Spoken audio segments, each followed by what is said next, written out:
Bonsoir à tous, merci d'être avec nous. Voici nos principaux titres. Retour ce soir sur F1. Mais tout d'abord, cette information qui concerne les clubs de foot guadeloupéens et qui pourrait bien les mettre en difficulté.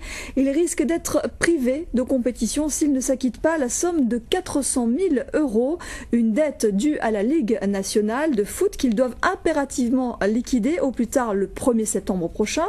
Une réunion de crise doit avoir lieu dans les prochains jours à la médiathèque du Lamentin. Julien Babel, bonsoir. Sait-on ce soir combien de clubs sont impliqués dans cette affaire ? Bonsoir Laetitia.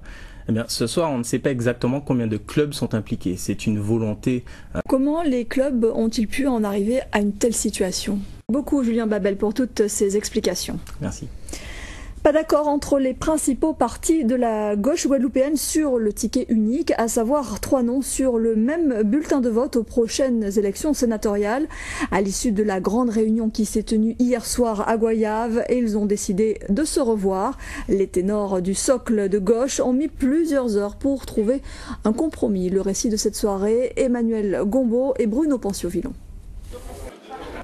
C'est une véritable razzia qui s'opère depuis déjà plusieurs années sur le port de Petit Canal. Pêcheurs et plaisanciers sont régulièrement victimes de vols, matériel de pêche, moteurs de bateaux et même essence. Tout y passe. Sur place, c'est l'exaspération. Le reportage de Philippe Chanlot et Bruno Panciovillon. Le ministère de l'écologie a lancé un appel à projet intitulé « Port de plaisance exemplaire » et parmi les 9 dossiers retenus figure la commune de Sainte-Anne. Il s'agit d'un projet d'extension du port actuel dans le respect des normes de développement durable. Ce matin, Blaise Aldo, le maire de Sainte-Anne, a reçu à Paris son prix des mains de la ministre Nathalie Kosciusko-Morizet. Le reportage de nos confrères d'Outre-mer Première. Vous l'aurez compris, il s'agit d'un projet d'envergure. La commune envisage un réaménagement complet du port. Premiers concernés, les pêcheurs saintanais qui pour l'heure sont plutôt dubitatifs face à ce projet. Ludivine Guillolet et Olivier Duflot sont allés à leur rencontre aujourd'hui. Le littoral saint-martinois envahi d'algues brunes. Cela fait quelques semaines que ces algues appelées sargasses viennent s'échouer sur les plages de l'île.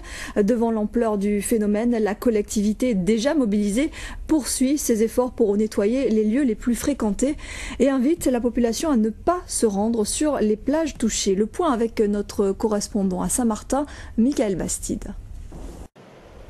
En bref, des nouvelles d'Irène. L'ouragan se dirige vers les îles turques et Caïcos. Lors de son passage au nord d'Haïti, 500 personnes ont dû être évacuées. On a enregistré des glissements de terrain et des rivières sont en crue.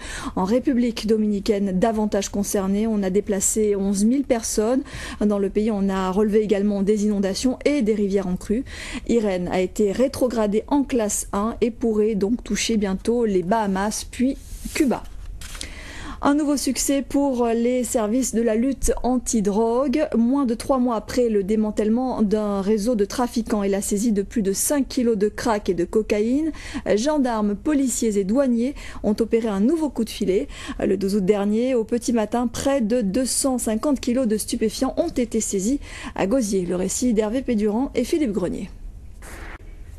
Le sport comme rempart contre la sédentarité. L'idée a séduit l'Agence régionale de santé et la région qui se sont associés autour d'un projet commun, la construction d'infrastructures sportives. 8 communes seront bientôt dotées de parcours sportifs de santé. Cela devrait en principe inciter les Guadeloupéens à pratiquer une activité physique régulière. Le reportage de Paul-Henri Scoll et de Rémi de France. En bref, l'établissement français du sang a besoin de donneurs. Demain, un point de collecte s'installera au centre commercial d'Estréland de 13h30 à 18h. Vous pouvez également vous rendre directement à l'EFS à côté du centre hospitalier de Pointe-à-Pitre.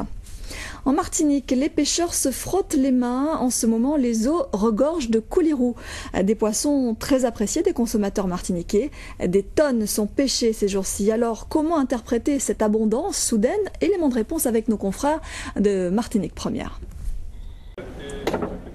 Direction la Guyane avec le Tour cycliste. La 4e étape a vu la victoire aujourd'hui du Guyanais Maurice Buzarret à Saint-Laurent-du-Maroni.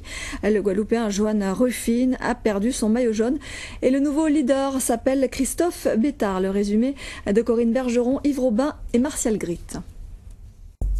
Et c'est la fin de cette édition. Merci à vous de nous avoir suivis. Ce soir, juste après la météo, votre série The Guard. Nous, on se retrouve demain dès 19h. D'ici là, passez une très belle soirée sur Guadeloupe Première.